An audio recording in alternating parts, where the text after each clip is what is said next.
Mengapa Indonesia tertinggal di industri semikonduktor Asia Tenggara dan bagaimana cara mengejarnya? Pembukaan dan realitas semikonduktor di Asia Tenggara. Dunia modern ini kita berjalan di atas benda sekecil kuku jari manusia, semikonduktor. Dari ponsel pintar yang Anda gunakan untuk menonton video ini, hingga mobil listrik dan sistem pertahanan, semuanya bergantung pada chip. Selama beberapa dekade terakhir, Asia Tenggara menjadi medan pertempuran sekaligus pusat rantai pemasakan semikonduktor global. Kita melihat Malaysia dan Singapura mendominasi pasar ini, bahkan menarik raksasa teknologi seperti Intel, Infineon, dan Nvidia untuk berinvestasi miliaran dolar. Namun, di mana posisi Indonesia? Sebagai ekonomi terbesar di Asia Tenggara, Indonesia justru tertinggal jauh dan lebih banyak berperan sebagai konsumen teknologi. Mengapa negara dengan populasi lebih dari 270 juta jiwa ini seperti tertidur dalam perlombaan teknologi paling strategis abad ini? Dan yang lebih penting, apakah sudah terlambat bagi kita untuk mengejarnya?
pemain awal di Asia Tenggara. Raksasa teknologi seperti Fairchild Semiconductor dan National Semiconductor yang pernah beroperasi di Jakarta dan Bandung. Ribuan pekerja Indonesia merakit chip untuk diekspor ke seluruh dunia. Lalu apa yang terjadi? Ada beberapa alasan utama mengapa industri ini perlahan mati di Indonesia dan berpindah ke negara tetangga. Yang pertama, ketidakadaan ekosistem yang matang. Pembuatan semikonduktor yang membutuhkan stabilitas ekstrim, mulai dari pasokan listrik tanpa kedip, pasokan air bersih yang melimpah, hingga infrastruktur logistik terpadu untuk pelabuhan ke bandara saat ini. Infrastruktur Indonesia belum siap menanggung beban operasional pabrik skala global. 2. Krisis otomasi dan ketenaga kerjaan. Pada awal 1980-an, transisi teknologi menuntut otomasi pabrik. Kebijakan dan regulasi ketenagakerjaan di Indonesia setelah itu menolak otomasi demi penyerapan tenaga kerja manual. Investor yang mencari efisiensi dan presisi akhirnya hengkang ke Malaysia yang menawarkan ekosistem lebih ramah investasi ke insentif pajak yang agresif. Ketiga, kekurangan talenta insinyur. Semikonduktor adalah industri yang berbasis sains murni dan rekayasa mikroelektronika.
Asia Tenggara. Mari kita lihat bagaimana negara tetangga kita bertransformasi menjadi raksasa semikonduktor. Malaysia dikenal sebagai Silicon Valley-nya Asia Tenggara. Fokus pada tahap back-end, pengemasan dan pengujian.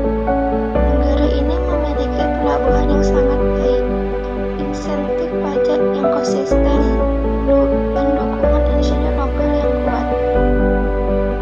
Singapura pengembangan R&D, serta manufaktur tingkat lanjut, Ford and wafer fabrikasi. Mereka fokus pada teknologi node yang lebih kecil dan bernilai tinggi. Vietnam menjadi pusat manufaktur alternatif baru, menarik investasi dari raksasa seperti Samsung dan Intel untuk perakitan elektronik kelas atas. Sementara itu, Indonesia saat ini hanya berada di rantai pasokan level hilir, seperti assembly, testing, and packaging dalam skala kecil di kawasan seperti Batam. Kita memiliki kekayaan bahan baku seperti pasir silika, bahan baku wafer silikon, tetapi kita mengekspor bahan mentah ini dan mengimpor kembali chip yang sudah jadi dalam bentuk barang elektronik.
Prabowo Subianto telah menginstruksikan pembentukan BUMN khusus di bidang semikonduktor dan mempercepat hilirisasi berbasis inovasi teknologi. Kementerian Perindustrian juga telah menggelar Indonesia Semiconductor Summit untuk mengkonsolidasikan kekuatan nasional. Modal terbesar kita saat ini adalah pasar domestik dengan ratusan juta pengguna smartphone dan pertumbuhan Indonesia otomotif serta kendaraan listrik yang pesat. Permintaan chip di dalam negeri sangat besar. Selain itu, secara geopolitik, Amerika Serikat dan negara-negara Eropa sedang mencari aliansi untuk mengamankan rantai pasok teknologi di luar Cina. Indonesia dengan posisi netral dan cadangan bahan baku mineral strategis menjadi mitra yang menarik bagi mereka. Solusi strategis bagaimana pengembangan industri ini? Membangun pabrik raksasa seperti Intel atau TSMC tidak bisa dilakukan dalam semalam. Membutuhkan modal ratusan triliun rupiah dan ekosistem pendukung yang rumit. Lantas, apa solusi realistis untuk Indonesia? Strateginya harus bertahap. Yang pertama, fokus pada desain chip. Alih-alih membangun fabrikasi wafer yang memakan biaya fantastis, Indonesia harus memulai dari hulu, yakni desain sirkuit terpadu. Pemerintahan melakukan Kemdikti-Saintek telah mendirikan Indonesia Chip Design Collaborative Center dengan berkolaborasi dengan raksasa teknologi seperti ARM untuk melatih talenta muda. Ini adalah industri bernilai tinggi yang hanya mengandalkan kemampuan otak dan komputer. Yang kedua, pengembangan talenta mikroelektronika. Kita harus mencetak ribuan insinyur di bidang semikonduktor, mekatronika, dan fisika material. Program vokasi dan kemitraan dengan universitas top dunia adalah kunci utamanya. Yang ketiga, masuk ke jalur legacy chip. Industri otomotif dan peralatan rumah tangga tidak selalu membutuhkan chip tercanggih ukuran 2 atau 3 nanometer. Mereka membutuhkan legacy chip 28 nanometer ke atas yang permintaannya sangat stabil. Indonesia dapat masuk ke segmen perakitan, pengemasan, dan pembuatan chip jenis ini untuk kebutuhan rantai pasok global dan domestik. Alih teknologi melalui investasi asing. Negara seperti Amerika Serikat dengan potensi kerjasama bernilai puluhan miliar dolar dengan langkah tepat. Kerjasama ini harus diikat dengan kewajiban alih teknologi, transfer of technology, agar SDM lokal dapat menguasai inti dari teknologi tersebut, bukan hanya menjadi buruh perakitan. Kesimpulan dan masa depan teknologi Indonesia. Industri semikonduktor adalah perlombaan maraton, bukan lari cepat. Jika kita terlambat memulai manufaktur skala global, kita masih memiliki peluang emas untuk menguasai desain chip, melatih talenta kita, dan memenuhi kebutuhan pasar lokal yang sangat besar. Dengan komitmen pemerintahan yang serius sejak 2026 dan integrasi antara pendidikan dan industri, Indonesia tidak harus selamanya menjadi penonton. Masa depan teknologi tidak hanya ditentukan oleh siapa yang memiliki tambang nikel atau pasir silika terbaik,